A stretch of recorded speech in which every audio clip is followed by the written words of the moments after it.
A temática de hoje é sobre a inclusão escolar e foram propostas duas leituras, né? Já que o foco é a preparação para o concurso de Cubatão e de Praia Grande também. Então, o texto norteador é a inclusão escolar, o que é, por que e como fazer, assinado pela professora Maria Tereza Egler Mantuano, e também acrescentei ao final a bibliografia referente aos transtornos globais do desenvolvimento. São mais técnicos e eu já havia enviado o resumo para vocês, sendo que o texto da professora Maria Tereza Mantuano foi compilado de forma integral, ou seja, foi enviado o livro em PDF. Então, o que acontece? Deixa eu só arrastar para poder não atrapalhar. Qual é o conceito de inclusão? Como é que ela divide a obra? Quais são as premissas? Quais são os pressupostos? A obra é dividida em 3 momentos. O primeiro momento discute a questão da inclusão escolar, trazendo algumas definições, o conceito de inclusão e ponderações sobre a crise de paradigmas que envolve o tema. O segundo momento traz a temática inclusão escolar, por quê? E discute os conceitos de identidade versus diferenças, aborda as questões legais e as mudanças que emergem ao cenário atual. E a última parte, intitulada Inclusão Escolar, como fazer, então ela traz algumas propostas. Primeiro, a recriação do modelo educativo, a reorganização das escolas, a atuação do professor e o preparo para que sejamos professores inclusivos. Bom, eu trouxe uma tela aqui que retrata como a loucura, né, entre aspas, era vista na Idade Média. Então, é uma imagem, né, de um pintor chamado Bosch, né, intitulada A Extração da Pedra da Loucura, e que demonstra bem como é que as pessoas viam a temática de tudo aquilo que fugia à normalidade, né? Ou seja, já no início do livro, tem-se a discussão acerca dos paradigmas que envolvem a inclusão. Primeiro, os paradigmas eram, de acordo com os gregos, modelos que deveriam ser seguidos como exemplos. Então, qual era o exemplo que se tinha de educação inclusiva até o século XX? Bom, se formos fazer um retrocesso breve da história da inclusão, a inclusão ela era vista de uma forma, entre aspas, benéfica, desde que ela fosse apartada da escola. Algumas bibliografias dão conta de que concebia-se a educação das pessoas, entre aspas, especiais, desde que tal educação ocorresse em escolas próprias, com modelos próprios, a fim de que todo mundo, né, conseguisse compreender o processo educativo da maneira como a sociedade concebia, ou seja, a escola regular, ela era segregadora e reducionista, apenas aqueles que eram considerados padrão de normalidade podiam frequentar, e qualquer pessoa com deficiência, que é o termo correto, não portadora, tal qual algumas legislações ainda nomenclaturam, o termo é pessoa com deficiência, e o aluno é aluno elegível da educação especial. Essas pessoas, elas, digamos assim, eram concebidas como apartadas do modelo regular. Então, por exemplo, um dos marcos, né, da inclusão no nosso país, inclusão entre aspas, foi a criação do Instituto Benjamin Constant durante o reinado de Dom Pedro, né? Então, o Instituto Benjamin Constant atendia meninos cegos. Por quê? Porque até meados do século XX, a educação ela não era para todos, né? Então, tem toda uma construção histórica acerca do que é educação. Então, retrocedendo um pouquinho mais, o primeiro modelo educacional, ele tinha por objetivo aqui no nosso país educar os gentios, os indígenas, né? Então, ele não era abrangente, era excludente. Depois, os filhos dos colonos, mas não eram todos os colonos. Depois, os filhos das elites, e assim sucessivamente. O conceito de educação para todos, ele emerge em nosso cenário apenas a partir da Constituição estadual não, perdão, Constituição Federal de 1988, que dá conta de que a escolarização seria um direito subjetivo, direito que só foi conquistado a posteriori e de forma gradativa. Então, os modelos educacionais introjetados em nossa mente e que ainda permeiam um discurso por aí, dá conta de que seria muito melhor que aquele aluno frequentasse uma escola especializada, né? Mas tal pensamento, ele se alinha com a escola tradicional, que era segregadora e reducionista. Qual é o conceito de inclusão? Bom, nós temos algumas premissas pautadas pela nossa visão geral, né? E tem o conceito de inclusão que se alinha à construção histórica do processo de escolarização de todas as pessoas. Então, na Idade Média, por exemplo, e no início da Idade Moderna, o deficiente escolarizado era visto como alvo de benesse, ou seja, aconteceu um ato de bondade, olha só, e o indivíduo teve acesso à educação. Esse pensamento só muda a partir da promulgação da Constituição, isso já pensando no nosso país, e que concebe a educação para todos como um direito subjetivo.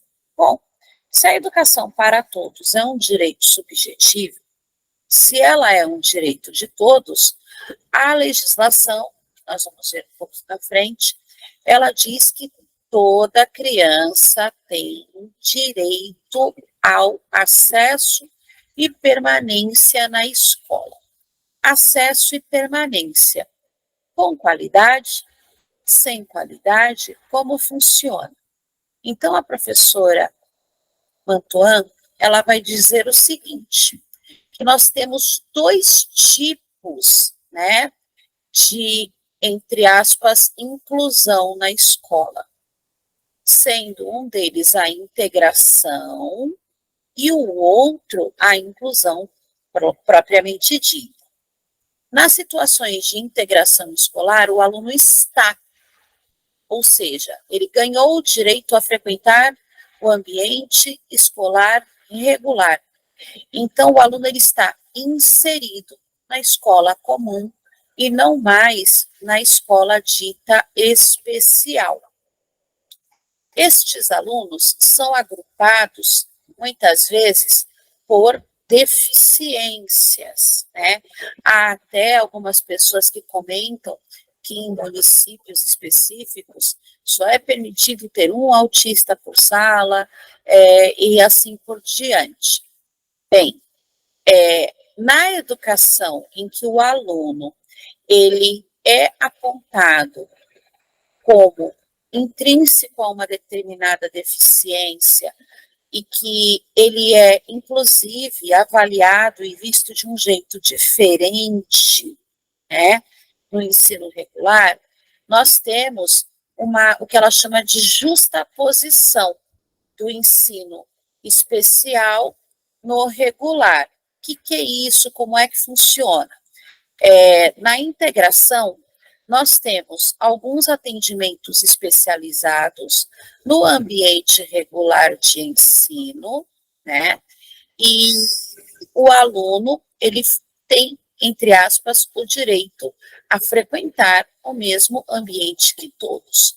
Porém, o conceito que a professora Maria Tereza Eglerman Toan defende é que todo aluno é aluno de inclusão, seja ele cego, surdo, mudo, dismétrico, deficiente físico ou sem nenhum tipo de deficiência. Então, a escola inclusiva é aquela que acolhe todos, o socialmente excluído por conta de ter uma deficiência ou não, o socialmente excluído porque tem algum tipo de vulnerabilidade e aquele que aparentemente não tem nada. Então, primeiro, na parte 2 do livro, ela vai questionar as políticas públicas que envolvem o direito e o acesso à escola. Também vai discorrer sobre a organização da educação especial e da educação regular a partir do conceito de integração. Então, ela traz o seguinte quadro: há um avanço ao conceber o aluno como um ser, como um sujeito cognoscente que possa frequentar o ensino regular, tá? Isso é normal. Mas ela traz a ideia de qualidade, ou seja, é necessário pensar a educação como algo que pressupõe a qualidade para todos, já que se trata de um direito subjetivo. Nesse sentido, ela vai ponderar o seguinte: por que inclusão? Ou incluir por quê? A ideia é de que se questione, o conceito de identidade versus diferença. Inclusive, se nós formos pegar uma sala de aula que não possua nenhum aluno elegível à educação especial, todos são diferentes, aprendem de maneiras diferentes, portanto, todos estão incluídos, todos têm potencialidades, todos têm dificuldades. A mesma coisa acontece quando nós temos alguém que tem algum tipo de especificidade neural, física, motora ou algo do tipo. E como é que funciona? Bom, primeiro, todos somos diferentes. Ponto. Todos temos uma identidade pessoal e intransferível. E a inclusão total e restrita é uma oportunidade que a escola tem para reverter a situação da maioria das escolas, as quais possuem alunos elegíveis da chamada educação especial, mas que não recebem um tipo de atenção voltada à sua identidade e à sua diferença.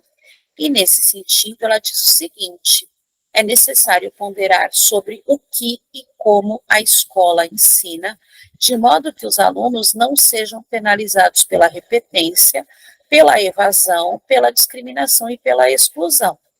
Via de regra, existe, entre aspas, um currículo oculto que dá conta que o aluno de inclusão, ele não vai aprender mais do que aquilo e, portanto, ele deve receber nota 5. Eu, quando entrei no Estado, há 27 anos, eu ouvia bastante isso, ao longo da carreira continuo ouvindo, porém, isso não está escrito em lugar algum. Houve em algum momento, do discurso escolar, esse alinhamento, essa ponderação, que se tornou, entre aspas, uma verdade. Mas não se trata de uma verdade, porque, afinal de contas, se somos pessoas diferentes e com identidades diferentes, é necessário que ponderemos sobre as maneiras de avaliar. E, nesse sentido, quando se avalia as propostas de ação educacional, nós encontramos muitas vezes orientações que são pautadas por dimensões éticas conservadoras, né?